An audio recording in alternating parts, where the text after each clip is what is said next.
In this video, you'll join me on an unexpected journey to Atlanta in the biotech industry as a field service engineer.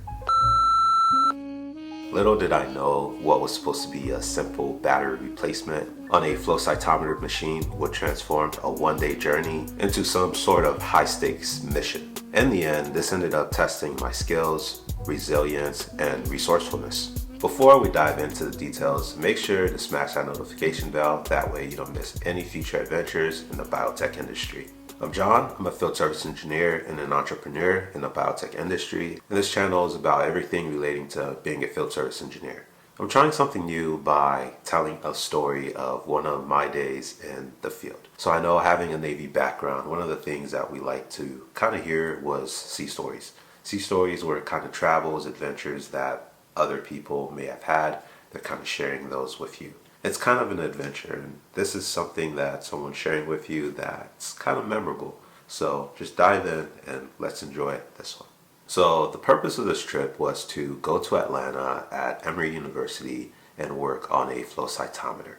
So this was something that would relatively be simple, as the battery, the CMOS battery inside of the computer, was dying.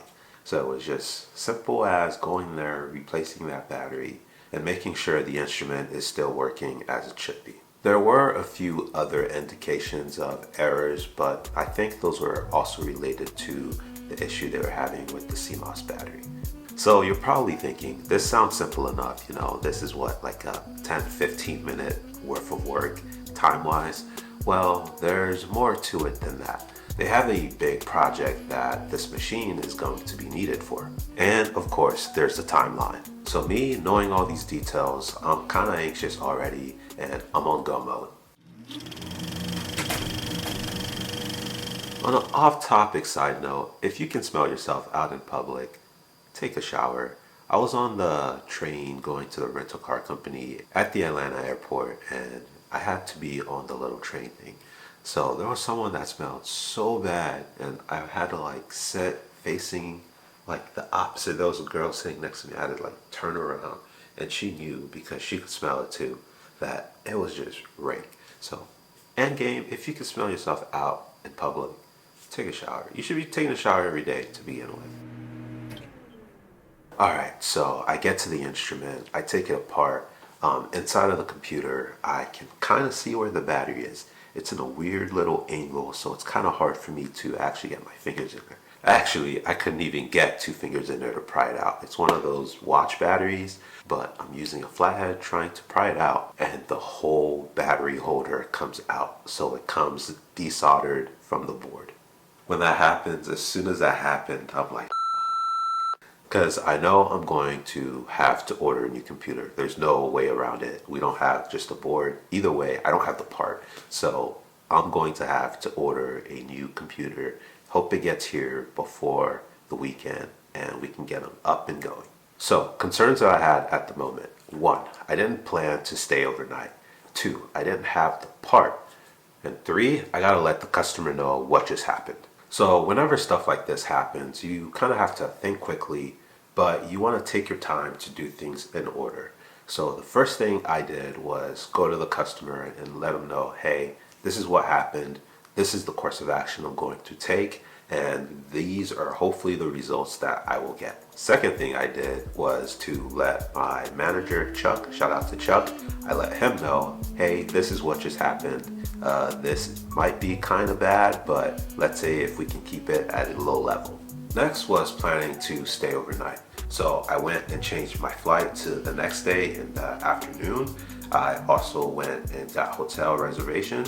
The rental car, you don't necessarily have to worry about, as they tend to update when you're going to return the car based on you're not there to return the car to begin with. And of course, you have to check for the part, get the part ordered, and try to get it as soon as possible. Timing wise, you have to plan accordingly, make sure you have enough time to complete the repair, as well as get the part if you're going to do something like this. Now, I'm going to ask a real question. How many of you, if you're a field service engineer, as soon as that happened, you would have been like, man, you would have kind of gave up and been like, well, I'll worry about it next week. One of the things I had was another week of travel.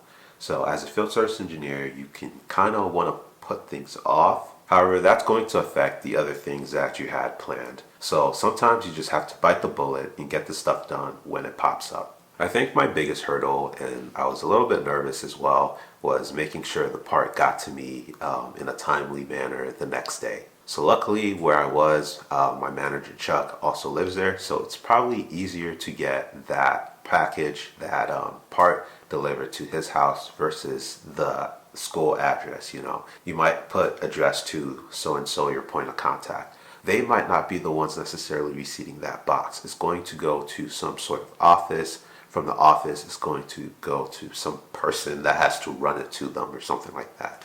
So it's going to take a little bit more time. It's going to go through more hands, which can maybe cause more delays. So pick a good delivery address that's going to get the package, and they're going to hold on to it until you can get it. So the next day I got the box, went back to Emory, and I started to install the new part, the new computer that I just got.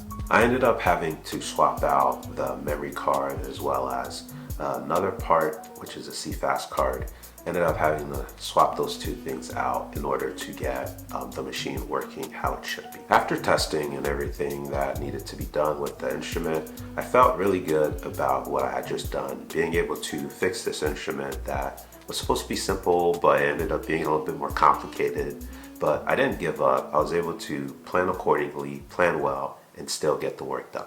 I think there's a life lesson in this, that the more challenges you're able to overcome, the stronger you feel in a sense. I hope you enjoyed this unexpected journey of triumph and success. If you're facing your own career challenges or just simply interested in the biotech industry, make sure to leave a comment below. Share some of your thoughts with me. Also, don't forget to visit my website, Eclectique, and make sure to register on there as well. Make sure to like the video, subscribe, and hit that notification bell. Thanks for joining me on this little roller coaster ride, and I'll catch you on the next one.